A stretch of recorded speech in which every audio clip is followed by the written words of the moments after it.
এই কাহিনী সমস্ত চরিত্র এবং ঘটনা সম্পূর্ণ কাল্পনিক।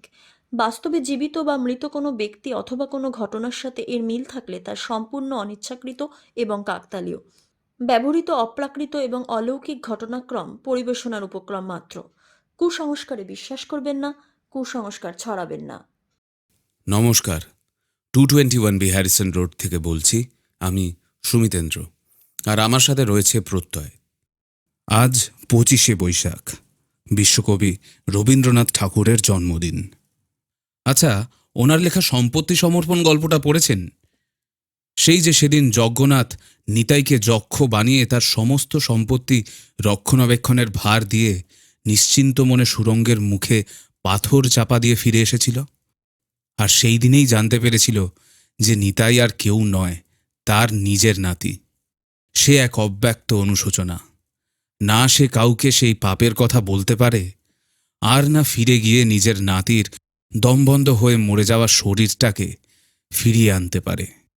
এতটা পাপের বোঝা, এতটা অনুশোচনা নিয়ে কি কেউ আদেও মরেও শান্তি পেতে পারে?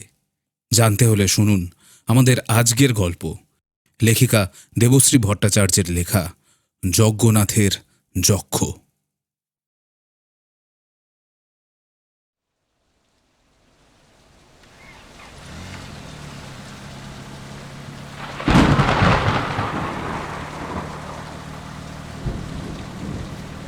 গভীর জঙ্গলের মধ্যে দিয়ে একটা কাদামাখা পথ দিয়ে জয়ন্ত আর চান্দ্রের জিপটা যেতে যেতে হঠাৎ থমকে গেল। চৌধুরী অ্যান্ড চৌধুরী গ্রুপের হোটেল বিজনেস এখন সারা পশ্চিমবঙ্গে বেশ সাড়া ফেলেছে। ওই নামি দামি জায়গায় লোকে এখন আর বড় একটা যেতে চায় না। ট্যুর অ্যান্ড ট্রাভেলসে গিয়ে লোকের এখন একটাই জিজ্ঞাসা, দাদা একটু অফবিট জায়গার সাজেশন দেবেন তো। তাই চৌধুরী অ্যান্ড চৌধুরী গ্রুপও চায় কিছু অফবিট জায়গায় হোটেল রিসর্ট গড়ে তুলতে।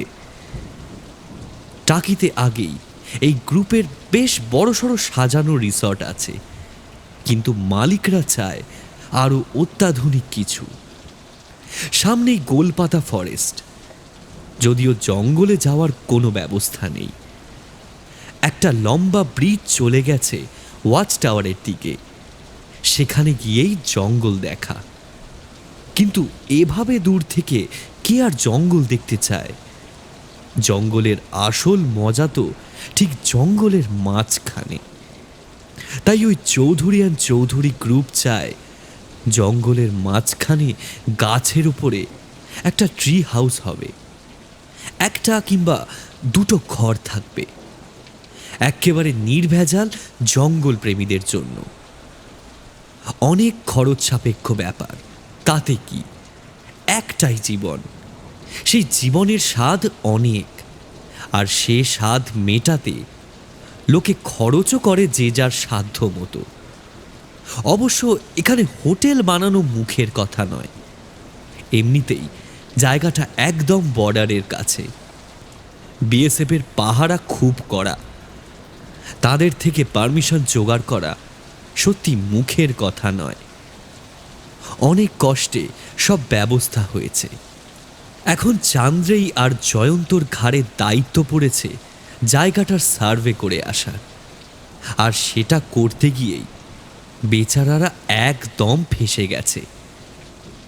জঙ্গলে ঢুকতেই সন্ধ্যা হয়ে গেছিল, আর যে স্পটটা ট্রি হাউস বানানোর জন্য নেওয়ার কথা, সেখানে পৌঁছতে পৌঁছতে একেবারে বেশ ভালো রাত হয়ে গেল। মাঝখানে রাস্তার অবস্থা খুব খারাপ।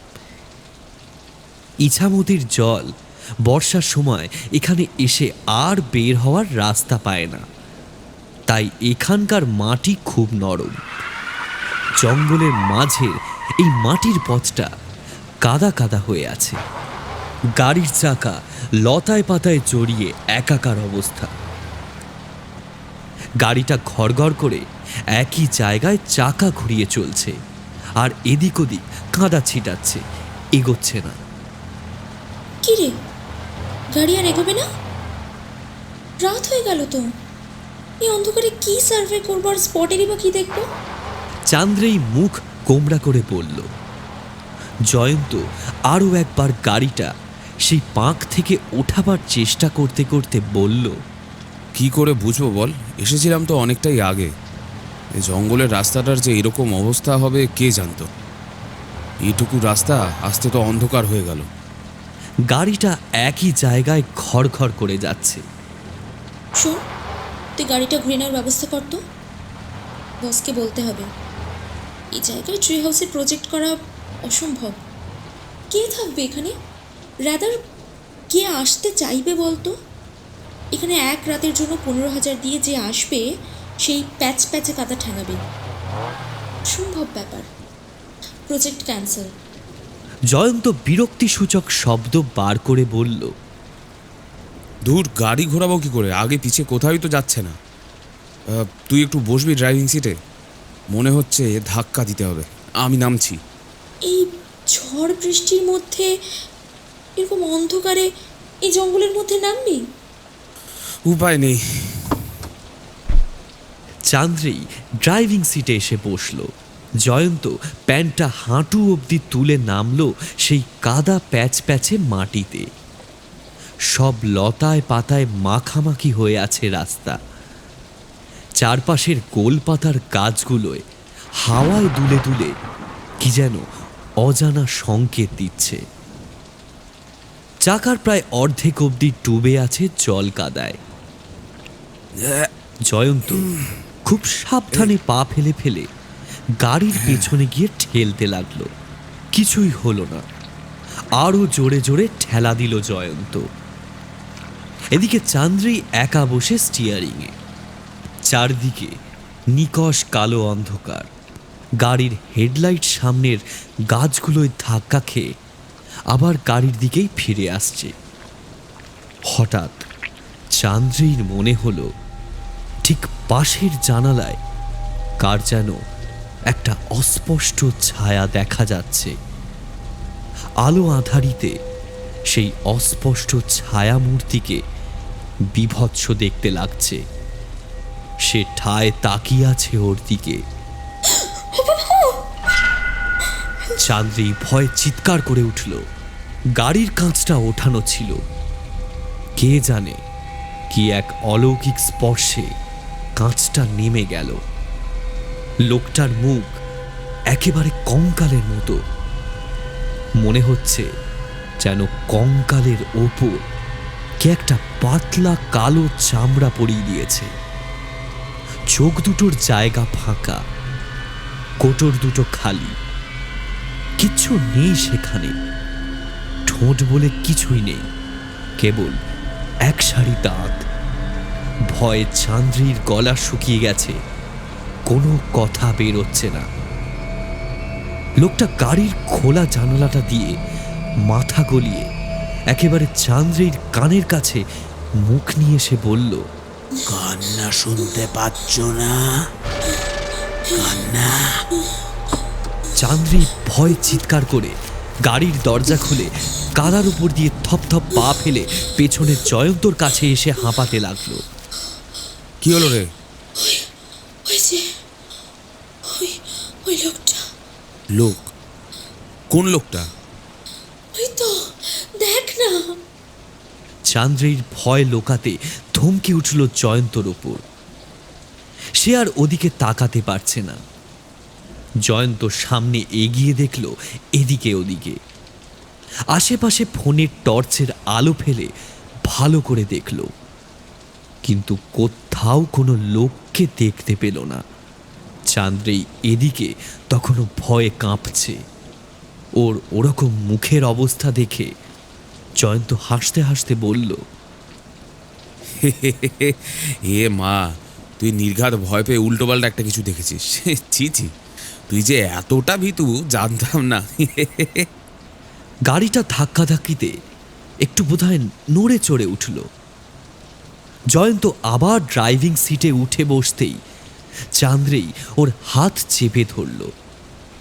চল না ফিরে যাই, দরকার হলে আবার না হয় কাল সকালবেলা একবার আসবো।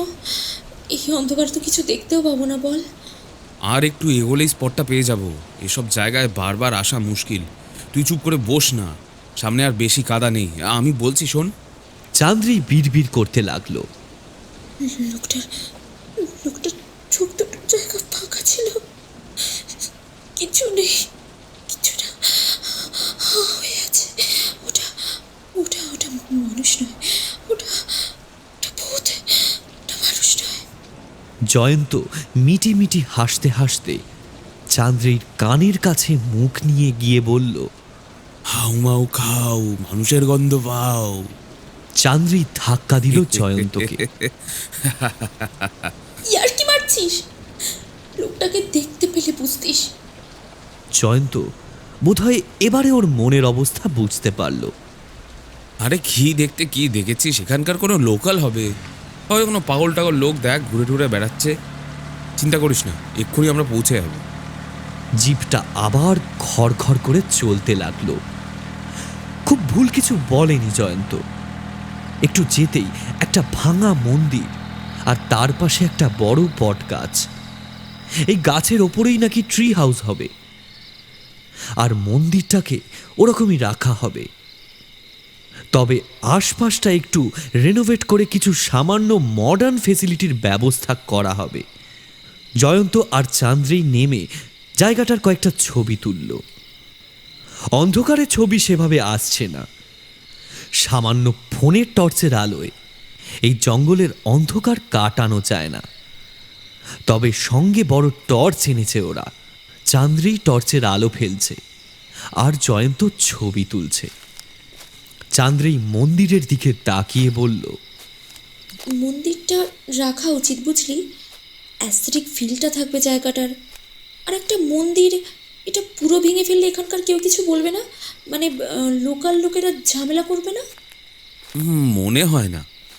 এই মন্দিরে শুনেছি বহুকাল কোনো পুজো টুজো হয় না। দেখছিস তো, কোনো বিগ্রহ নেই। তাছাড়া এদিকটায় তো খুব একটা কেউ আসে না। চান্দ্রির তবুও যেন খুঁতখুঁতানি যায় না। জায়গাটা কিছুতেই ঠিক পছন্দ হচ্ছে না। চান্দ্রি উঁচু করে টর্চটা ধরেছিল, আর জয়ন্ত বটগাছের সব ডালগুলোর ছবি তুলছিল। ঠিক কোন জায়গায় ট্রি হাউসটা বানানো হবে সেটা বোঝার জন্য গাছের ছবিটা ভালো করে নেওয়া দরকার। হঠাৎ চান্দ্রির হাতের টর্চের আলোটা একজনের ওপর পড়ল। এবার আর অস্বীকার করার উপায় নেই। টর্চের আলোয় স্পষ্ট দেখা যাচ্ছে একটা কঙ্কালসার লোক ক্রমশ এগিয়ে আসছে তাদের দিকে। লোকটার চোখ নেই, সেখানে দুটো বড় বড় গর্ত। দুপাটি দাঁত টর্চের আলোয় প্রায় চকচক করছে। আরো বিভৎস দেখাচ্ছে লোকটাকে। এবার কিন্তু জয়ন্ত দেখতে পেল। চান্দ্রি আর জয়ন্ত এক পা করে ক্রমশ পিছনে সরতে লাগলো। একটা বড় পাথরের গায়ে ধাক্কা খেয়ে দাঁড়িয়ে পড়ল দুজনেই।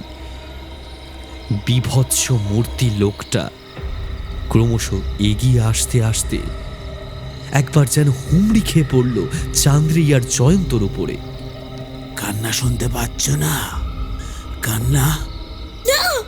চান্দ্রি ভয়ে চিৎকার করে দৌড়তে শুরু করল। কোথায় যাচ্ছে জানে না, কিন্তু বেশি দূর আর এগোতে পারল না। অন্ধকার জঙ্গলে নানা লতায় পাতায় হোঁচট খেতে খেতে দৌড়তে দৌড়তে একেবারে মুখ থুবড়ে পড়ল। সারা গা কাদায় লেপ্টে গেছে, কিন্তু মুখটা তুলতেই সামনে দেখল আবার দাঁড়িয়ে আছে সেই লোকটা। চোখের কাছে কালো গর্ত। মুখটা নামিয়ে মুখের কাছে এনে আবার বলল, কান্না শুনতে পাচ্ছ? একটা ছোট বাচ্চার কান্না শুনতে পাচ্ছ? চান্দ্রের মনে হলো সে বোধহয় এবার অজ্ঞান হয়ে যাবে। চোখের সামনেটা যেন একটা কালো পর্দায় ঢেকে যাচ্ছে। ঠিক সেই মুহূর্তে কে যেন তাকে খামচা মেরে তুলে নিয়ে গেল।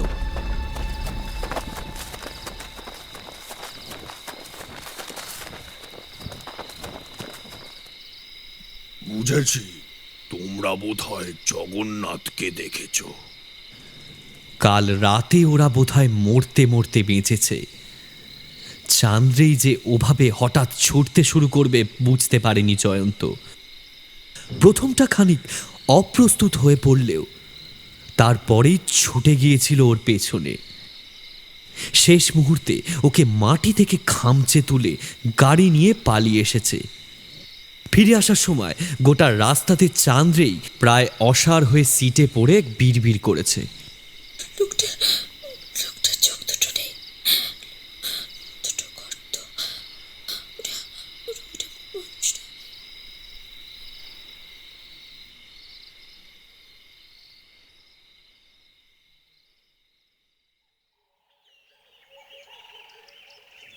পরদিন সকালেই ওদের ফিরে যাওয়ার কথা।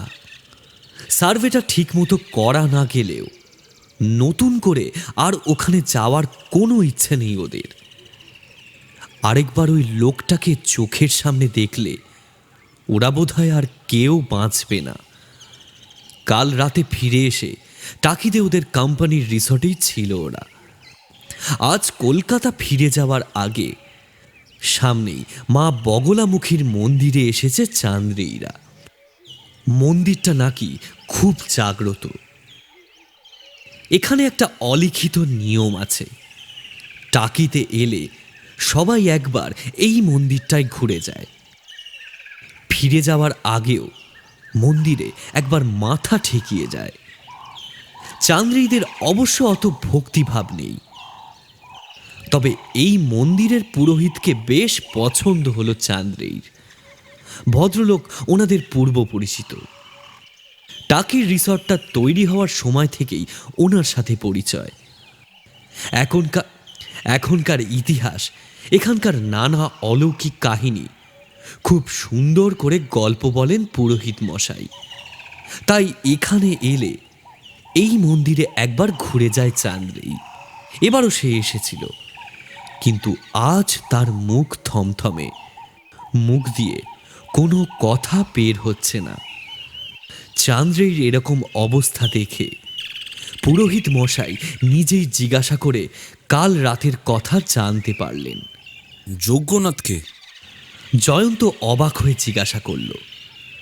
পুরোহিত মশাই একটা দীর্ঘশ্বাস ছেড়ে বললেন, তোমরা সম্পত্তি সমর্পণ গল্পটা পড়েছ? কবিগুরু রবীন্দ্রনাথ ঠাকুরের লেখা। কিন্তু তাতে কি? সেই যেখানে দাদু তার সব সম্পত্তি নাতির কাছে গচ্ছিত রাখে, ভুল করে তাকে যক্ষ বানিয়ে মন্দিরের নিচে গোপন সুড়ঙ্গে আটকে রেখে চলে যায়। এই সেই যজ্ঞনাথ।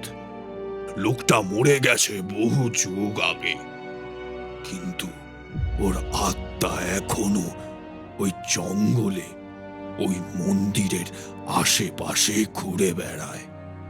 নিজের নাতিকে মেরেছে তো, ওর এখনো মুক্তি হয়নি। ওর নাতিও নাকি আজও আটকা পড়ে আছে সেই অজানা সুড়ঙ্গে। যতদিন না ওর নাতি মুক্তি পাবে, ততদিন ওই যজ্ঞনাথের মুক্তি হবে না।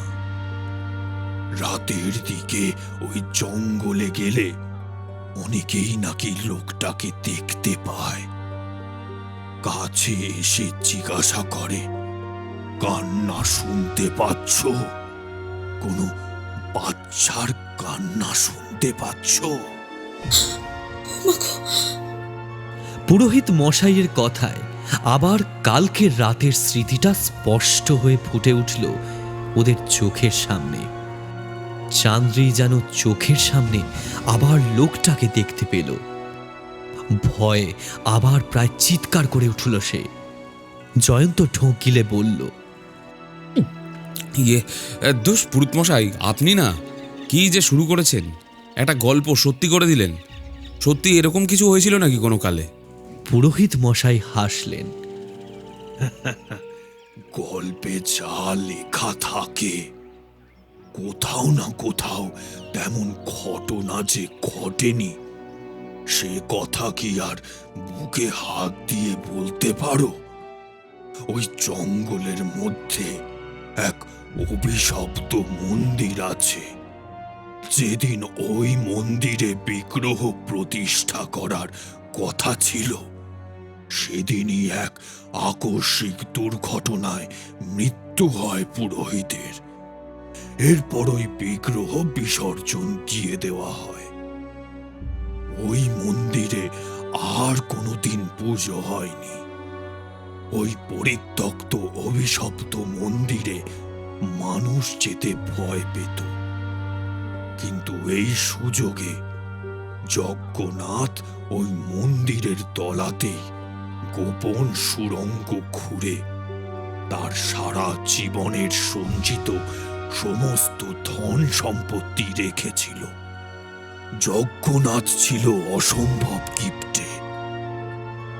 তার কৃপণতায় বিরক্ত হয়ে যজ্ঞনাথের ছেলে বৃন্দাবন নিজের ছেলে গোকুল চন্দ্রকে নিয়ে অন্য গাঁয়ে গিয়ে থাকতে লাগলো।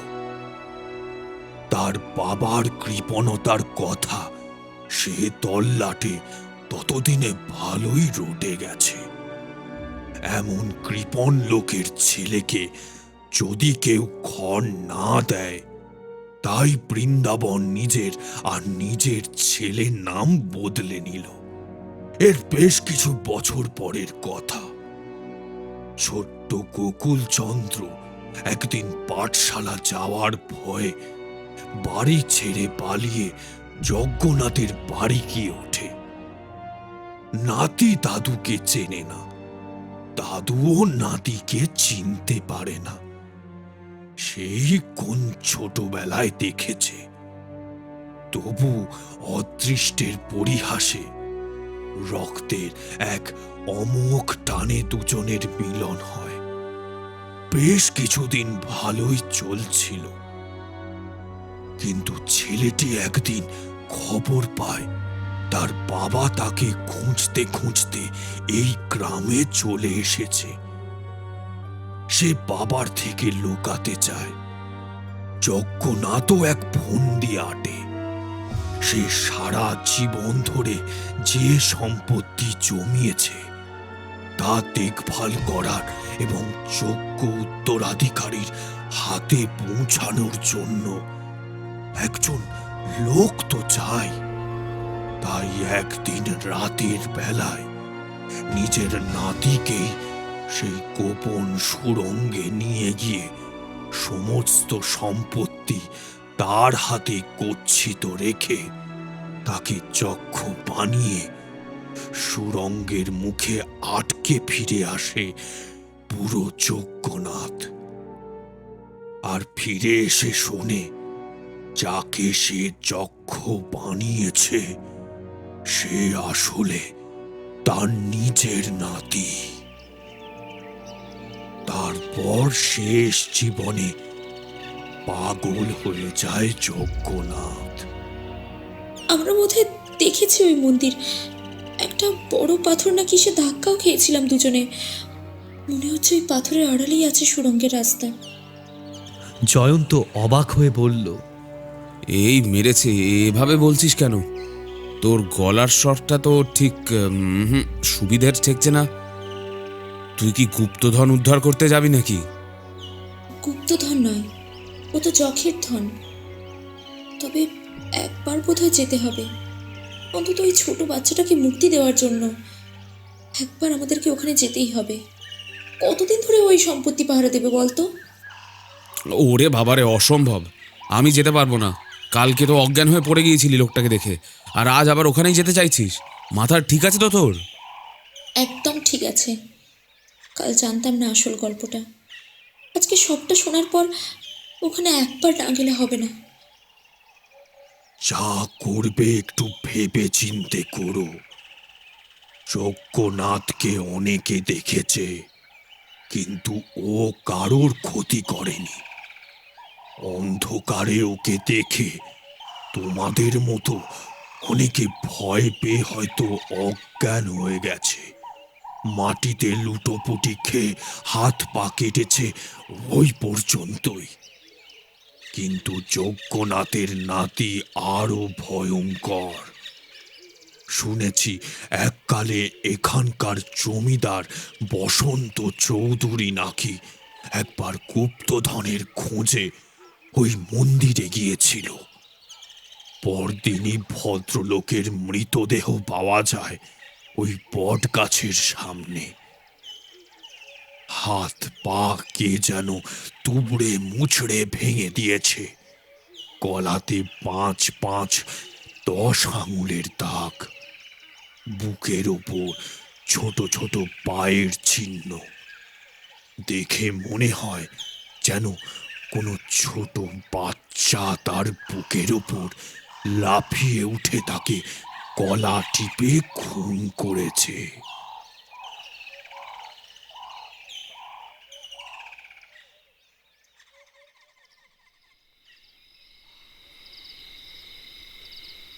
ওই দিকটায় দেখা গিয়েছিল না যজ্ঞনাথকে? হ্যাঁ বোধহয়।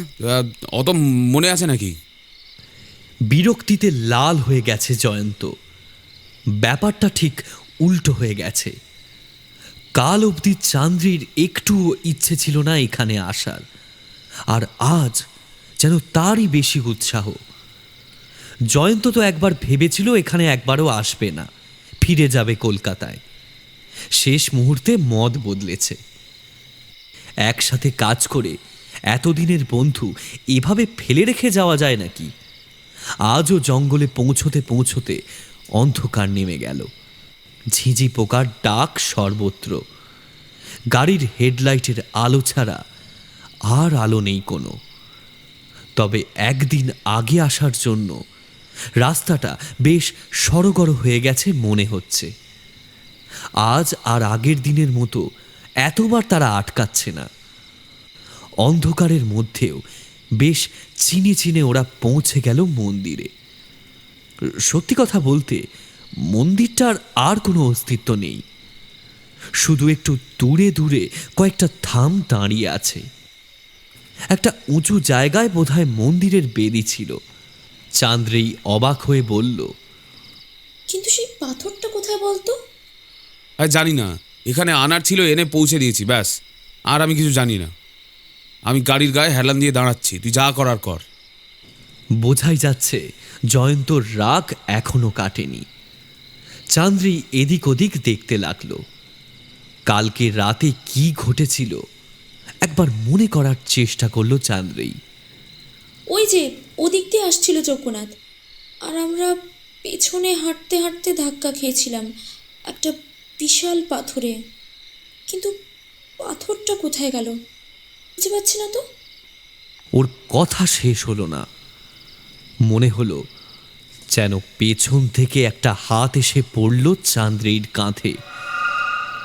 কথা বলতে বলতে ওর খেয়াল ছিল না। ভাবলো বোধহয় এটা জয়ন্তর হাত। কিন্তু মুখ ঘোরাতেই একেবারে চমকে গেল। মুখোমুখি দাঁড়িয়ে আছে যজ্ঞনাথ। কান্না শুনতে পাচ্ছ? একটা বাচ্চার কান্না শুনতে পাচ্ছ? চান্দ্রির গলা আবার শুকিয়ে গেছে। খুব সহজে কথা বের হচ্ছে না, তবু অনেক কষ্টে বলল, পাথরটা কোথায়? যজ্ঞনাথ যেন অবাক হয়ে দাঁড়িয়ে রইল খানিকক্ষণ। তারপর একেবারে চান্দ্রির মুখের সামনে ঝুঁকে খ্যাক খ্যাক করে হেসে বলল, শুনতে পাবে না তো? কান্না শুনতে পাবে না তো? আমি পাথর চাপা দিয়ে বন্ধ করে দিয়েছি, সুড়ঙ্গের মুখ বন্ধ করে দিয়েছি। ওই দেখো পাথর। সত্যি দেখা গেল পাথরটাকে। এতক্ষণ ধরে একই জায়গায় ওই বিশাল পাথরটাকে খুঁজছিল চান্দ্রেই, কিন্তু পাথরটা যেন অন্ধকারে মিশেছিল। এখন যজ্ঞনাথের দেখা পাওয়া মাত্রই পাথরটাও যেন অন্ধকার থেকে বেরিয়ে এলো। যজ্ঞনাথ কথাগুলো বলেই ওই পাথরটার দিকে ছুটে গেল। তারপর ওই পাথরের মধ্যেই যেন তার শরীরটা মিলিয়ে গেল। কিন্তু তার কথাগুলো এখনো যেন সেই অন্ধকারে ঘুরপাক খেতে লাগলো। আমি পাথর চাপা দিয়ে বন্ধ করে দিয়েছি, সুড়ঙ্গের মুখ বন্ধ করে দিয়েছি। পাথরটা দেখেই লাফিয়ে উঠল চান্দ্রেই। ওই তো পেয়েছি পাথরটা, ওখানেই আছে সুড়ঙ্গের মুখটা। চল না, চল। চান্দ্রেই তাড়া দিল জয়ন্তকে, কিন্তু সে এখনো জিপে হেলান দিয়ে দাঁড়িয়ে আছে। চান্দ্রেই এসে আবার ধাক্কা দিল। কি হলো, চল। তুই যা, বললাম তো আমি যাব না। চান্দ্রেই গম্ভীরভাবে একবার তাকালো জয়ন্তর দিকে। ওর মুখ দেখে মনের কথা বোঝা যায় না। এখন বলছে বটে যাবে না, কিন্তু দরকার হলে জয়ন্তকে সে ঠিক পাশে পাবে, এটুকু অবস্থা তার আছে। চান্দ্রী একাই এগিয়ে গেল সেই পাথরটার দিকে, কিন্তু পাথরটা বেশ ভারী, একার হাতে নাড়ানো সম্ভব না। চান্দ্রী একবার দুবার ধাক্কা দিয়ে হাল ছেড়ে দিয়ে জয়ন্তকে ডাকল।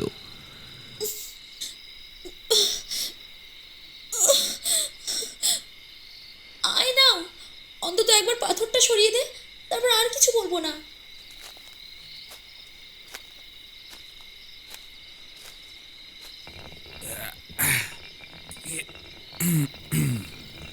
পাথরটা সত্যি বেশ ভারী। জয়ন্ত আর চান্দ্রী একসাথে ধাক্কা দিয়ে অনেক কষ্টে পাথরটাকে সরালো। পাথরটা সরাতেই একটা গর্ত, বিশাল বড় গর্ত। তবে গর্তের নিচে কি আছে তা বোঝা যাচ্ছে না। একেবারে গাঢ় অন্ধকার, আর একটা বোটকা গন্ধ ভেসে আসছে।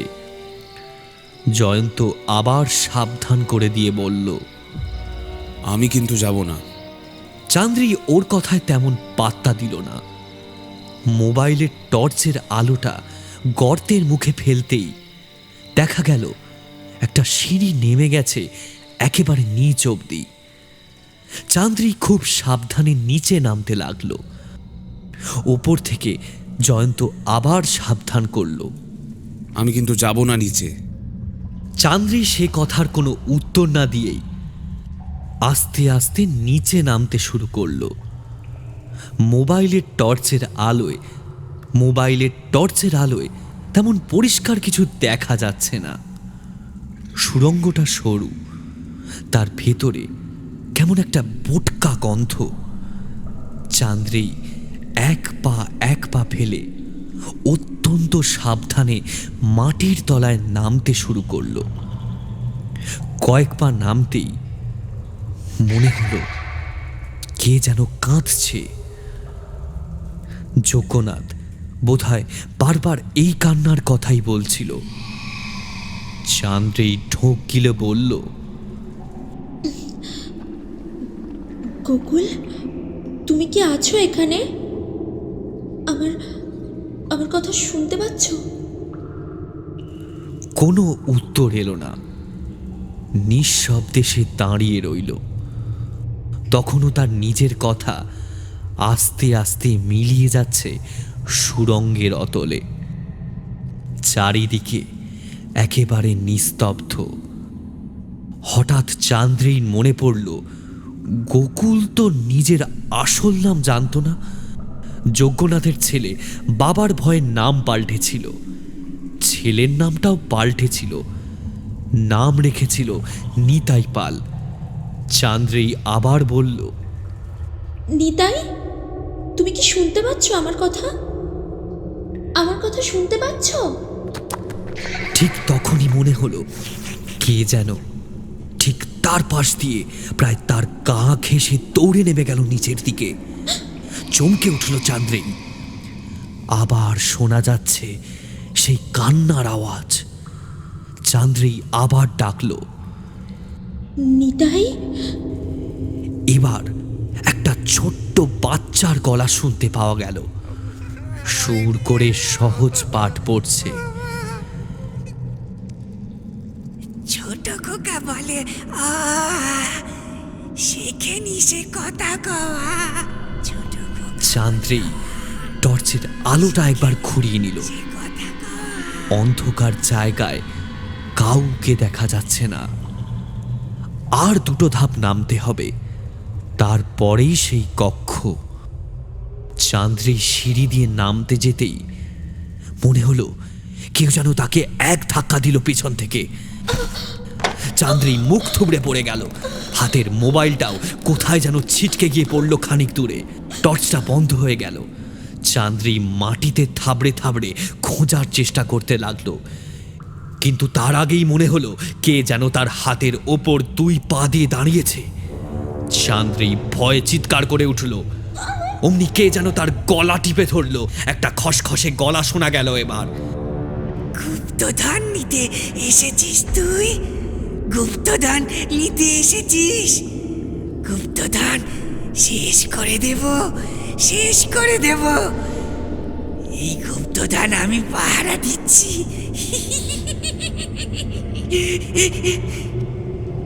সৃষ্টির শেষ দিন অবধি পাহারা দেব। আমি সৃষ্টির শেষ দিন অবধি পাহারা দেব।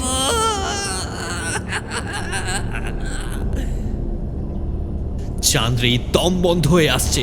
জোর করে 2 হাত দিয়ে নিজের গলায় চেপে বসা 2 কঙ্কাল হাতকে সরিয়ে দেওয়ার চেষ্টা করলো, কিন্তু হাত 2 চেপে বসে আছে গলার মধ্যে। একটা জান্তব খড়খড় আওয়াজ আসছে সামনে থেকে। মনে হচ্ছে যেন বড্ড রেগে গেছে ও।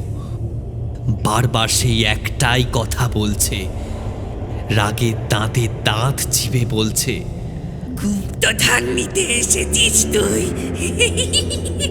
শেষ করে দেব। কাউকে নিতে দেব না, কাউকে নিতে দেব না।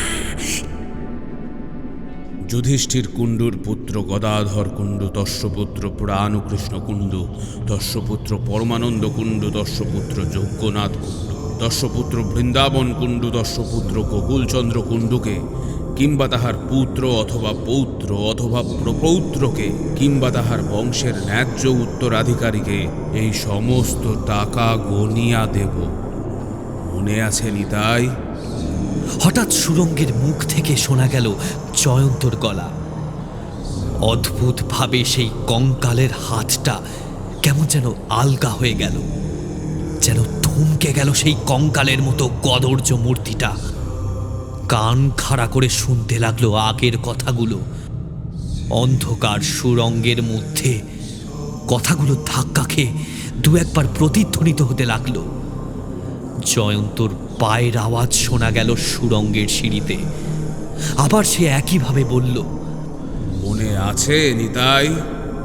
সেই খড়খড়ে গলায় এবার উত্তর এলো, মনে আছে।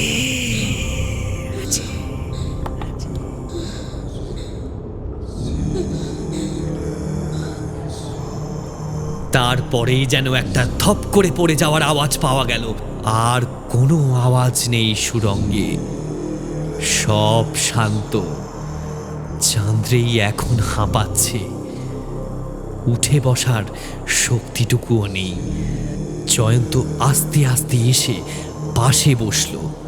জয়ন্তর মোবাইলের টর্চের আলোয় দেখা গেল সুরঙ্গের নিচের সেই খোলা জায়গায় পড়ে আছে 5 ঘড়া মোহর, আর সেই মোহর ভর্তি ঘড়ার ঠিক মাঝখানে পড়ে আছে একটা বাচ্চার কঙ্কাল।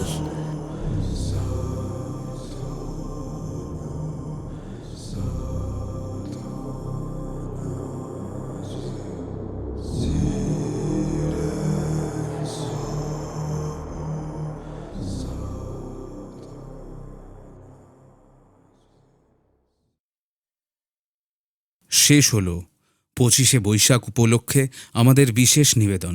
লেখিকা দেবশ্রী ভট্টাচার্যের লেখা রবীন্দ্রনাথ ঠাকুরের সম্পত্তি সমর্পণের সিকুয়েল, যজ্ঞনাথের যক্ষ। গল্পটা কেমন লাগলো আমাদেরকে কমেন্ট করে জানান। আর এই প্রজেক্টটার জন্য a very big thanks to দেবশ্রীদি। আর এই পুরো প্রজেক্টের আইডিয়া আমাদের দিয়েছিল দেবশ্রীদি নিজে। দেবশ্রীদি এই আইডিয়াটা নিয়ে আমাদেরকে অ্যাপ্রোচ করেছিল, আর আইডিয়াটা শুনে আমরাও মোটামুটি এক পায়ে খাড়া। তো তার ফল হচ্ছে আজকের এই গল্পটা। কেমন লাগলো? একটা অন্য রকমের কাজ। পজিটিভলি জানাবেন কমেন্ট সেকশানে। তো চলে যাই, দেখি কে কি বলছে। অর্পিতা ঘোষ 9261 বলছে, দারুণ লাগলো গল্পটা শুনতে। আমি একজন ভোকালিস্ট, হিন্দুস্তানি শাস্ত্রীয় সঙ্গীতের স্টুডেন্ট আর performer. Concerts, live TV shows আর ডাবিং করা আমার প্রায় রোজকার কাজ। অনেক সময় কন্টিনিউয়াস ডাবিং করতে করতে যখন ব্রেক নিই, তখনই 221B হ্যারিসন রোডের এই গল্পগুলো শুনি আর ফ্রেশ হয়ে যাই। লাইভ শো করে বাড়ি ফিরে তালদিঘি শুনি আর পরের দিন আবার কাজ করার অক্সিজেন পাই। Taldighi is my favourite. Presently আমি আমার home town Shillong. I am born and brought up in Shillong and post marriage settled in Kolkata. তো শিলং যাচ্ছি আর তোমাদের চ্যানেলের সব গল্পকে প্লেলিস্টেড করে নিয়েছি so that I can listen to them there. তোমাদের তালদিঘি যখন শুনি, চোখের সামনে পুরো গ্রামটা, তার ক্যারেক্টারগুলো ভেসে ওঠে। ওই অনুভূতিটা দারুণ। Hope to here more such fantastic stories. Stay blessed. একজন আর্টিস্টের ডেইলি লাইফ কিন্তু খুব গ্রাইন্ডিং, খুব বিজি একটা শিডিউল থাকে, একটা ডেইলি আপস অ্যান্ড ডাউনস, একটা মারাত্মক ব্যস্ততার মধ্যে দিয়ে তাকে রোজকার দিনটা কাটাতে হয়। মানে যারা এই কাজগুলো করে না বা এগুলোর সাথে যুক্ত নয়, যারা সাধারণভাবে অন্য কাজকর্ম করে থাকে, তাদের পক্ষে কিন্তু ধারণাটা করা খুব ডিফিকাল্ট। আমরা দেখে ভাবি ওই তো একটু গান গাইছে, ওই তো একটু ভয়েস ওভার করছে, বাট সেটা অ্যাকচুয়ালি নয়। এতগুলো লোকেশন, এতগুলো স্টুডিও, একদিনে ভিজিট করা, কাজের প্রেশার, সব কিছু নিয়ে এত কিছুর মাঝখানে তুমি যে আমাদের গল্পগুলো শোনো, আর তার থেকেও বড় কথা যে এনজয় করো, এত সুন্দর করে যেটা ডেসক্রাইব করলে, শুনে খুব ভালো লাগলো। আশা করি তোমার এই ভিজিটটা খুব সুন্দর হচ্ছে। যদিও কমেন্টটা আমি কিছুদিন পরে পড়লাম, হয়তো এতদিনে কলকাতাতেও চলে এসছো, বাট আশা করি খুব ভালো আছো and please keep commenting. Thank you so much. Asmita Dey 8101 বলছে, ভীষণ ভীষণ সুন্দর, সাংঘাতিক বিষয় নিয়ে গল্প, দুর্দান্ত পরিবেশনা, এরকম গল্প আরও চাই। উনি এই গল্পেরই আরেকটা কমেন্টে আরও লিখছেন, আচ্ছা গানটি কে গেয়েছেন? কি অপূর্ব গানের গলা। কয়েকটা লাইন শুনলাম, কিন্তু সে এক অমোঘ টানে চোখের দুকোণে জল চলে এলো। এত সুন্দর গানের কথা এবং কণ্ঠস্বর, দুই মিলে অসাধারণ। দুটো কমেন্টই পড়েছে আমাদের তালদিঘির লাস্ট এপিসোড 24 পরগনার সেই রাত, এই গল্পটাতে। তো গানটা এই অধমের গাওয়া, আর এই গানটা তো লালন শাহ মানে লালন ফকিরের লেখা এবং গাওয়া একটি গান। তো তালদিঘিরও পরের এপিসোডটা খুব তাড়াতাড়ি আসবে। আর থ্যাংক ইউ সো মাচ অস্মিতা এত সুন্দর একটা কমেন্ট করার জন্য আর গানটাকে এত অ্যাপ্রিসিয়েট করার জন্য। আর তালদিঘির যদি বাকি এপিসোডসগুলো না শুনে থাকো, প্লেলিস্টস আছে এই ভিডিওর ডেসক্রিপশানেই দেখবে, একটা লিঙ্ক দেওয়া আছে হোয়াটসঅ্যাপ গ্রুপের, একটা হোয়াটসঅ্যাপ চ্যানেলের, সেটা স্পেশালি ফর তালদিঘি লিসনার্স। এখন ওই হোয়াটসঅ্যাপ চ্যানেলটা ফলো না করে থাকলে ডেফিনেটলি ফলো করো, তালদিঘির একটাও এপিসোড যাতে মিস না হয়। রসন 208 কমেন্ট করছে কাতার থেকে, বলছে আমার কমেন্টটা প্লিজ পড়বেন, আমি কাতার থেকে শুনছি এভরিডে লাঞ্চের পর, আমার এটা শুনতেই হয়। Thank you so much. Taldighi সিরিজটা অবশ্যই শুনবেন। এছাড়াও আমাদের বিভিন্ন রকমের গ্রাম বাংলার গল্প আছে, একদম মিস করবেন না। ফ্রেম ক্রাফট বলছে, দাদা আমি উড়িষ্যা থেকে, যদিও অনেক কষ্টে বাঙালিটা শিখেছি, কিন্তু অসাধারণ আপনাদের গল্পগুলো। আমি একজন ভিএফএক্স আর্টিস্ট, কাজ করতে করতে আপনাদের স্টোরিগুলো শুনতে থাকি। কাজও খুব ভালোভাবে হয় আর গল্পগুলোও শোনা হয়ে যায়। দিনে কমপক্ষে 4-5টা গল্প শুনিনি। খুবই সুন্দর, ভালো লাগে, আমার কাজের মনোযোগটুকু লেগে থাকে এই গল্পগুলো থেকে। Thank you so much for commenting Frame Craft. আর স্পেশালি তোমার মানে কমেন্টটা পড়ে আমার মনে হলো বাঙালিটা হয়তো তোমার ফার্স্ট ল্যাঙ্গুয়েজ বা মাদার টাং নয়, কিন্তু তাও যে তুমি কমেন্টটা বাংলায় লিখেছো, এটা রিয়েলি অ্যাপ্রিসিয়েবল আর খুব ভালো লাগলো। Thank you so much. তোমাদের স্টেটে অনেকবারই ঘুরতে গেছি, যাওয়া হয়। এই আগের বছরই আমরা সবাই, আমি প্রত্যয় সবাই একটা ট্যুর করে এসেছিলাম। তো thank you so much for commenting and keep listening to 221B Harrison road. China Sarkar 9737 বলছে, নমস্কার দাদা, আমি অয়ন সরকার, আমি তোমার গল্প নদিয়ার ফুলিয়া থেকে শুনছি। বাহ, এই মোস্ট প্রবলি শান্তিপুরের কাছে ফুলিয়া, তাই না? যাই হোক, coming back to the comment, আমি মাত্র 1 সপ্তাহ ধরে তোমার গল্পগুলো শুনি, তবে অনেক গল্প শুনেছি আর আমার খুব ভালো লাগলো, তাই থ্যাঙ্কস তোমাকে এবং তোমার পুরো টিমকে। Thank you so much. Welcome to 221B Harrison Road. যেহেতু তুমি নতুন শুনছো, আমাদের তালদিঘি বলে একটা সিরিজ আছে, সেই সিরিজটার একটা প্লেলিস্টও আছে, হোয়াটসঅ্যাপ চ্যানেলও আছে, ডেসক্রিপশনে সব লিঙ্ক দেওয়া। প্লিজ সেগুলো শুনো, আশা করি খুব ভালো লাগবে। তেঁতুল গাছের জিন আমাদের লাস্ট গল্পটাতে মেনাজ আফরিন 151, মেনাজ আমাদের রেগুলার লিসনার এবং অনেকবার কমেন্ট করেছে। তো একটা কমেন্ট করে বলছে, অ্যাজ এ মুসলিম আমি এই স্টোরিটার সাথে রিলেট করতে পারি। আমার আত্মীয়দের সাথে এমন কিছু ঘটনা ঘটেছিল। আমি শুনেছি জিনদের গল্প, কালও শুনলাম আপনাদের কাছে। আসলে ল্যাপটপে চার্জ শেষ হয়ে যাওয়ায় লাস্টের আড্ডাটা শোনা হয়ে ওঠেনি, তাই আজ কমেন্ট করছি। বাইরে ঝড় বৃষ্টি এবং সঙ্গে বিদ্যুৎও চমকাচ্ছিল। আমি বলে বোঝাতে পারবো না আমার কাল রাতের এক্সপিরিয়েন্স। কাল প্রথম এমন ঝড় বৃষ্টির রাতে গল্প শুনলাম। কল্পনায় সেই গ্রাম বাংলায় চলে গিয়েছিলাম। আমারও একটা গল্প আছে, একদিন শোনাবো। পরের গল্পের অপেক্ষায় রইলাম। Thank you so much Mehnaz.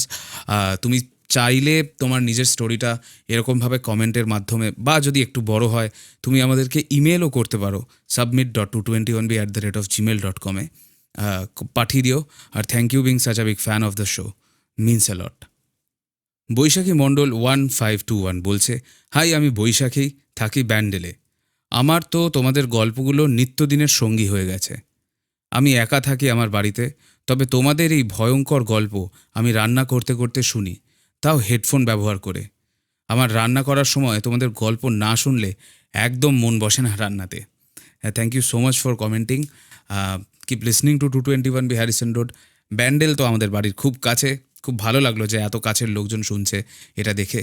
পারলে একটু লোকজনদের সাথে শেয়ার করবেন আমাদের কাজটা, মানে যেই সার্কেলেই আপনি সোশ্যালাইজ করেন না কেন সেখানে একটু দেখবেন যদি লোকজন এরকম গল্প শুনতে পছন্দ করে তাদেরকে বলবেন আমাদের কথা।